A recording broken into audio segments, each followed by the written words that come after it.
I'd like to talk today about the cultural history of sawfishes and how that might be used in conservation efforts. And as I said earlier, my background is anthropology and archaeology, and I've been studying the cultural use of sawfish for about 20 years.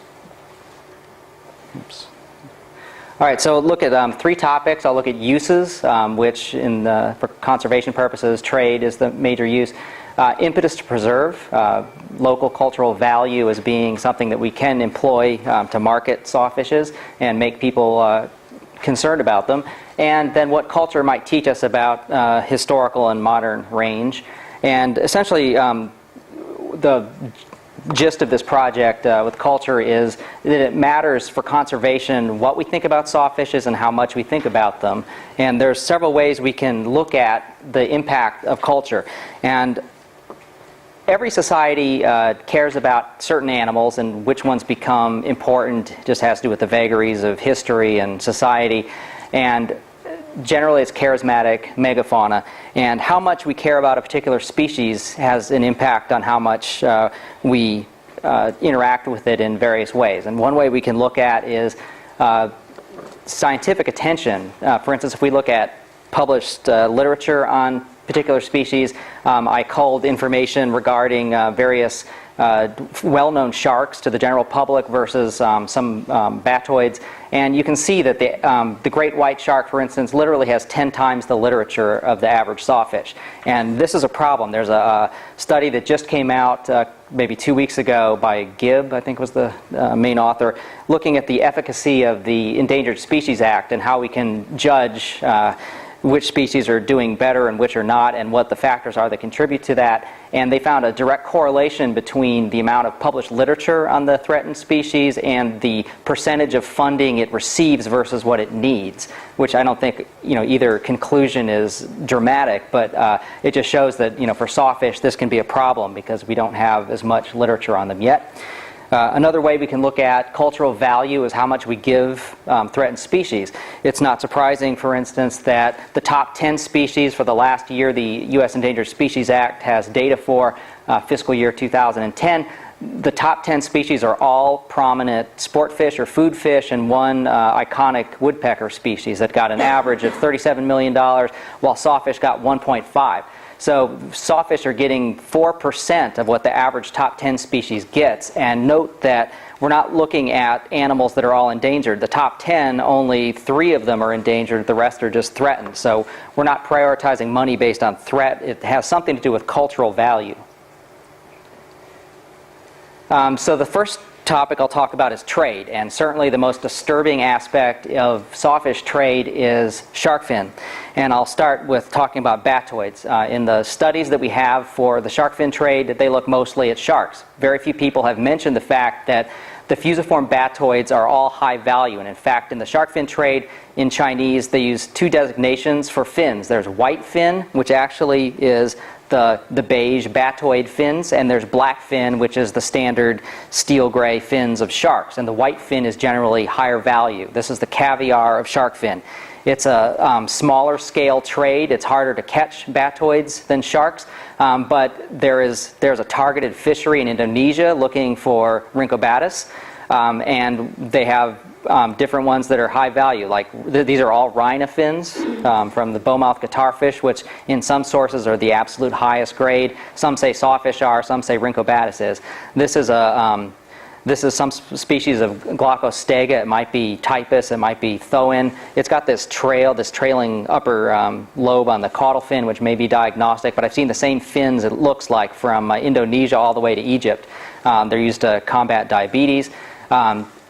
What you see when they prepare the batoid fins is that they will keep it intact because they're high enough grade that they will stay intact, and this proves that you're getting the right thing. The shark fin, if you boil it, will break down into individual noodles, but the batoid fins will stay together. And this is called bao chi, which is abalone fin. It's the really high value fin. For instance, here's Rhynchobatus for $550 a pound using its trade name Churnche. This is pre-packaged Rhynchobatus fin with the same trade name. So if we look at sawfish, we can look at the websites of shark fin traders, and there's not a lot of shark fin traders that have websites, and fewer actually give catalogs of what they have, but a few do. This is a Chinese website, and this is Huangjiao, which is, I found, is the common trade name for Pristis genus fins. It means yellow glue, and that yellow for being beige and glue because sawfish fins are famous for being especially glutinous, which is a positive characteristic for shark fin. We also see Anaxopristis. So this is an Australian dealer who apparently is sourcing its fins from Indonesia. They use Hiu gergaji, which is the Indonesian name for sawfish, and then a trade name for the fin, Panchas, which I can't figure out what that means, but that's a commonly used trade name for Anaxopristis fins in Indonesia. This is an Indonesian trader who's selling Anaxopristis fins, just found that a couple months ago. And the trade name for Anaxopristis in Chinese is Mian Churn, which means cotton group. And this churn is a trade name for batoid fins generally, because reportedly you can catch them in numbers. And the cotton reference is because there's white flecking on the surface of Anaxopristis. And there's not a lot of pricing information available in the shark fin trade. They keep their data pretty close. But for instance, we have recent information from Kenya that this is what the fishermen are paid, up to $3,900 for a set of fins. So I don't even know what they would be charged at the commercial level to the consumer. And here we see there's anecdotal evidence of the antiquity of trade in sawfish fins. The earliest references we have in the West to the shark fin trade from 200 years ago talk about large-scale exploitation of sawfish in areas far afield. That the Chinese were already going to Eritrea, they were going to Venezuela. I've got several references that sawfish were being exploited on, some sort of large commercial scale very early on, which begs the question whether sawfish were depleted 100 years ago or even 200 years ago. The other trade that's a little disturbing is traditional medicine. I've found 9 countries that have traditional medicine involving sawfish. Most of it does appear to be low volume. And the good news here is that in the conservation community, finding legitimate medicinal uses for animals, while can be disturbing if there's an actual trade for them, is beneficial if it can be synthetically produced, because that might decrease the demand for the product, and 2, that gives a very high commercial cultural value to the animal that can be used to generate interest and funding for the animal. The pharmaceutical industry, for instance, would be very interested to find new products from new species. For instance, here, this is a medicine seller from Bangladesh from just a couple years ago, and you can see down here he's got the edge of a large tooth saw and a small large tooth saw here, and they scrape these rostra to make a medicinal powder that's usually used in a tea to combat pain. It's also used for the same purpose in parts of India. This is from Patricia Charvet, which is these are small saws that are taken in Brazil, mostly for respiratory ailments. This is a page from a modern Chinese medicine manual, and you can see we've actually got sawfish in Chinese medicine references as early as 1600, but these are updated. They're actually giving chemical compositions, which is interesting. So here's a list of some of the medicines I found so far. And what's interesting is I had an ethnopharmacist look at this, and what he thought was interesting is that the uses are remarkably consistent. If we have a widely distributed species and it's used for medicine, we often see almost a random amount of treatments that it's used for. And here it's remarkably consistent. So there may be some actual efficacy here, and it would suggest an anti-inflammatory use. And this is supported by Eritrea, where they have liver oils medicine. They only catch a few sawfish a year, but they catch a lot of sharks. But they're not using sharks for the same purpose, so there may well be some efficacy to it. 2 minutes already. Cockfighting trade, another disturbing use. This is in Peru and Ecuador, and you can see that right now the price is just updated in the last couple weeks. It's going for $80 to $220 US for a pair of teeth, and one rostral tooth is used to make usually a set of spurs. They used sawfish because they did systematic testing in the 70s to determine a natural product to replace sea turtle shell, which was the traditional use when the roosters actually got larger. And after testing all sorts of bones and antlers, they found that sawfish kept their point and kept intact longer, and that the surface area, or the surface of it, caused greater body damage than other materials. A term that they, or a property they call ponzoñosa, which means poisonous. Yeah, they attach it to the legs. And here's a website, for instance, selling these spurs, and for $60 a pair. So they're sourcing these animals, from what I hear, from Panama, from Ecuador, from the Caribbean, from Brazil. The curio trade, not huge, but we see about 200 saws a year on eBay. We see large, nice saws on Sotheby's and Christie's. The price varies consistently with length, and we see they go very high, especially if they have some sort of cultural value. And I'd mentioned that the eBay trade has not really decreased, even though there's supposedly a ban since the CITES listing, and that's because eBay actually has a policy where they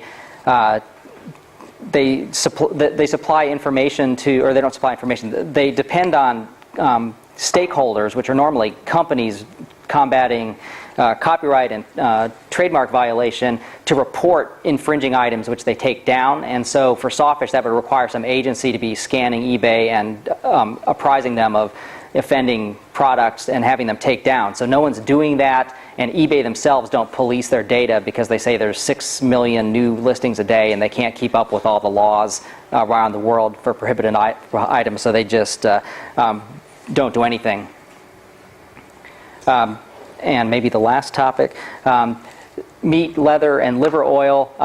None of these are big now. There was opportunistic use for meat worldwide.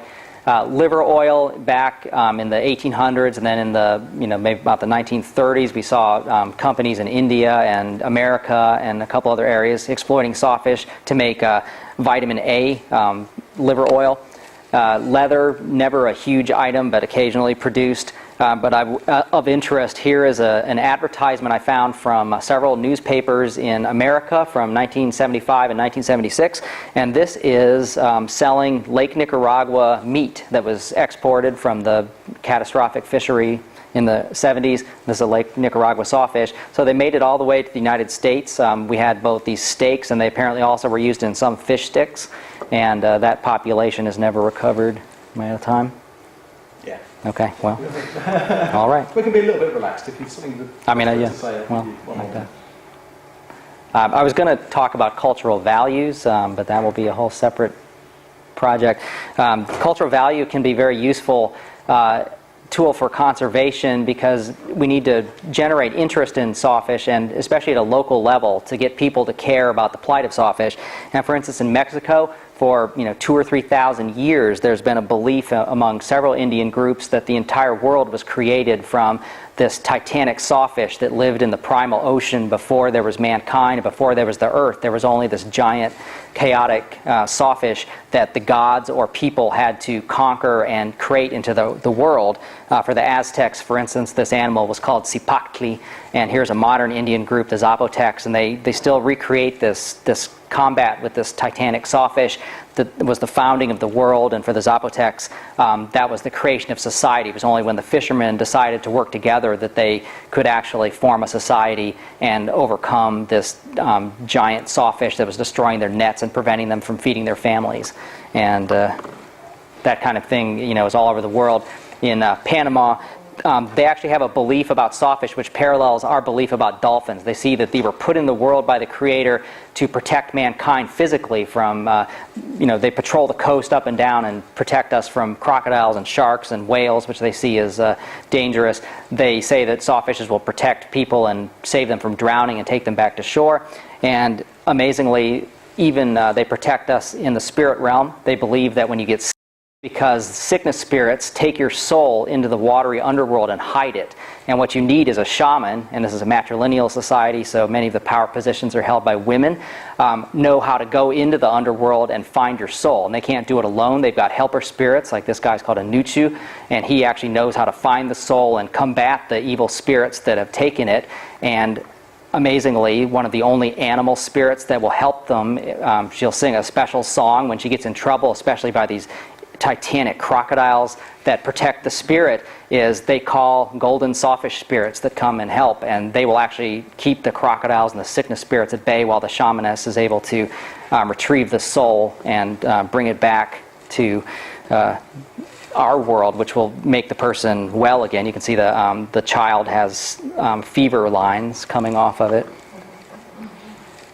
And I guess I'll end on this. This is the sawfish have central symbolism in many cultures, just not in ours. And this can be exploited in the Congo, not an area we normally would associate with sawfish. For instance, instead of Justitia, the Roman blindfolded goddess, as a symbol of judicial impartiality, the sawfish saw is the symbol, and it's from the proverb, Chichiela Chiambafu, sawfish rostrum, all that went in front I cut the same. And this is from their observation of sawfish sitting in shallows, and they'll hit any fish that comes near them, and they said justice must be the same, that even if the king's own son commits a crime, he should be punished the same as the poorest person. And so it's got very positive symbolism, and it's this sort of symbolism that we should exploit in our conservation efforts to create a cultural personality for them. They have no personality in the Western world right now, and they're not receiving much attention, and it would behoove us to use this cultural symbolism to actually create this personality so that people are concerned about them. We've got a dolphin safe tuna campaign, but we don't have any campaign to make sure that fisheries are not taking sawfish. For instance, Indonesia, Islam is said to have been brought to Borneo by a guy who rode a sawfish, and so he became known, and we don't know his real name. All we know him as is Tuan Tunggung Parangan, Mr. Sawfish Rider. Great, thank you. Okay. We'll end there.